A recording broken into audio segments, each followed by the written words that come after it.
పుట్టుమచ్చలకు సంబంధించినటువంటి వీడియోలలో 17వ భాగం చూస్తున్నాము. ఈ 17వ భాగంలో ఎడమ కన్నుబొమ్మ మీద పుట్టుమచ్చ ఉంటే ఎటువంటి ఫలితంలో ఉండడానికి అవకాశం ఉంటుంది అనే విషయం తెలుసుకుందాము.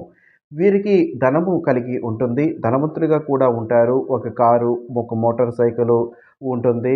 వ్యాపారంలోకి వెళ్ళాలి అనుకుంటే వారు ఎంత సంపాదిస్తారు, ఎంత పెట్టుబడి పెట్టాలి, ఏమి చేయాలి అనేది ఒక టైం టేబుల్ లాంటిది పెట్టుకోకుండా వారు మనసుకు ఏదైతే తోచుతుందో అదే చేసుకుంటూ వెళుతూ ఉంటారు. సమయం వృధా చేసుకోవడము వీరికి నచ్చని పనిగా ఉంటుంది. ఆ కారణంగా కొన్ని మార్లు మంచి జరిగినప్పటికీ కూడా, ఉదాహరణకు 10 మార్లు వారు ఏదైనా ప్రయత్నం చేస్తే 6 సార్లు విజయప్రదంలో ఉన్నప్పటికీ 4 మార్లు మాత్రము విఫలము అవ్వడానికి అవకాశం ఎక్కువగా ఉంటుంది. కాబట్టి వీరు ఏదైతే పని చేస్తారో కొంచెము ఒక పని చేస్తున్నప్పుడు ఒక 10 నిమిషాలు వెనుకకు వేసి ఆ తర్వాత ముందుకు వెళ్ళడము మంచిది. 10 నిమిషాలు వెనుక వేయడం అంటే మీరు ఇప్పుడు అనుకున్నారు, ఉదాహరణకు ఈరోజు 4 గంటలకు అనుకుంటే 4:10, 4:15 వరకు కూడా మీరు ఎదురు చూసి తదుపరి దాని యొక్క నిర్ణయం చేసుకొని ఆ నిర్ణయాన్ని ముందుకు తీసుకొని వెళితే ఫలితం ఎక్కువగా ఉండడానికి అవకాశం ఉంటుంది. మంచి ఫలితాలు చూడడానికి కూడా అవకాశం ఉంటుంది. కాబట్టి